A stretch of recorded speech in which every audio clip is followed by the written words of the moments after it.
Hey guys, hope you all are doing well. We have here in front of us one of Ken Onion's designs. This is the Ripple 2 by CRKT, Columbia River Knife and Tool. It is a very beautiful knife, as you can see. It comes in either blue or black. Obviously you can see which my preference was. It's a great EDC or a gentleman's folder knife. Now the blade features a modified drop point, as you can see there. It's plain edged, and you can see Ken Onion's signature there, and which kind of looks like his custom signature. It also says first production run on this one. The knife was very pointy, very sharp out of the box. Now the edge was pretty sharp, but I wouldn't say it was razor sharp out of the box. Something interesting about the spine of the blade here is that it's filleted or beveled, and it's what that basically means is that it's round up here. I didn't know that prior to purchasing the knife, but once I got it in hand and started using it and playing with it, I did notice that it was round, which is interesting because I haven't noticed a lot of knives having that feature. So that's pretty cool. The back of the blade has CRKT. It also has, you see that little logo there, that's IKBS. That's basically the open case ball bearing system in the knife, which makes it very smooth to open. And I'll show you just how that opens up. You see that? And the knife opens up quickly, but even more than quickly, it opens up smoothly. And I'll see if you can tell what I mean by that. You see, you don't have to put a lot of pressure on it for it to open. But it does open very nice and swift. You see, something else that's interesting is that it doesn't open with a hard snap. It's more of a gentle snap, but it definitely locks into place with almost no effort. The steel on the blade is something that I think is pronounced Acuto. What I've heard about it is that it's around 440 steel. Some people even claim for it to be around VG10. I'm no steel expert, but I don't think that it's near VG10. I would say it's closer to 440, but I guess only time will tell. I'm not a steel expert or anything like that, but I'll use it and I will let you guys know. It has a satin finish there, as you can see on the blade. And of course, you've noticed that it's a flipper design. Now, the flipper actually has some jimping, which, in my personal opinion, is almost too sharp or too aggressive for me. I mean, it really bites into your fingers, and it's almost too pointy.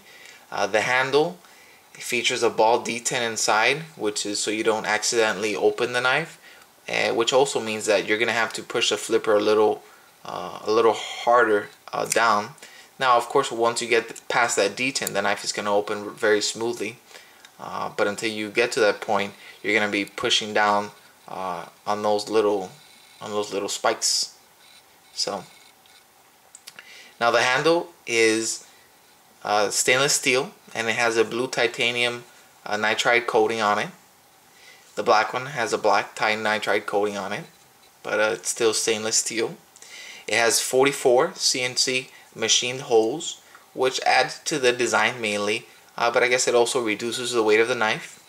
It has that beautiful ripple effect that you can see there, and of course that's my favorite part of the knife, is that it just looks beautiful. I mean, this is a very nice looking knife. The knife is a frame lock. Now the frame lock actually engages the blade 100%.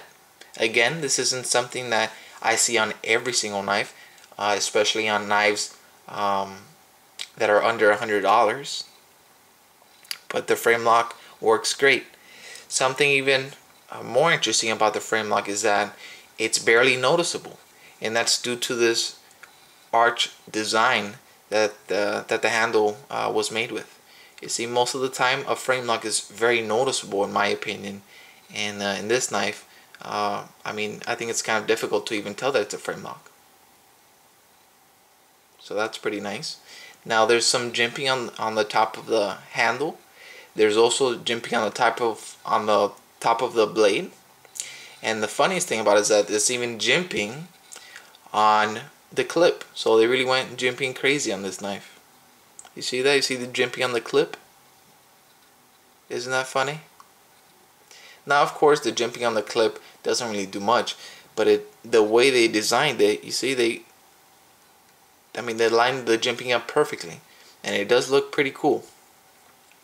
For a gentleman's knife, that has definitely more than enough jimping on it, and for a normal EDC knife, it has adequate jimping. Now the flipper back here does provide some kind of like a finger choil for you, so the knife is very comfortable in hand overall. It has some nice curves to it. It's an open back or flow through design, which is pretty cool. You're not gonna get a lot of dust and other stuff in there. It'll also be easy to clean. Now, since this does feature an open case bearing system, I would not recommend field stripping this knife, and if you do, I guess pay special care to it. I would recommend disassembling this knife maybe in your home and still being careful with it. And of course, you know, you could remove this, as you can see there, with torque screws. It does have a pivot screw, which you know, it is adjustable. I've read a few reviews on this knife already, and I have not found anyone who's need to adjust it. And of course, that's due to the ball bearing system. It has a lanyard hole on the back of the blade, for those of you who like that. I don't usually use it on my folders. The knife is very small, and the overall weight is actually 2.3 ounces. So a very lightweight knife. I'll give you some size comparisons here. My Delica that I always use for size comparisons. And a knife that everyone seems to be getting into now, even though it's more of an older knife, is the Skyline. So as you can see there, it's closer to the Delica than of course it is to the Kershaw. It's actually, see it there? It's actually maybe an inch smaller than the Delica. So it's a pretty small knife. And of course, if you don't have a Delica and you only have a Kershaw, hopefully you'll be able to tell there. You know, the size. It's much smaller than the Skyline, as you can see. So again, a perfect knife for EDC. If you work in an office, this is a perfect gentleman's folder for you. This is a knife that I'm going to be using to EDC. So very cool, very nice looking overall. I would definitely recommend this knife to everyone. For a knife under $100, I think this is a great buy. I'll give you a few more shots of the ripple here. All that is CNC machined. And overall, a great knife. Alright guys, I hope you enjoyed this review. Many more to come. Thanks, and have a good one. Take care.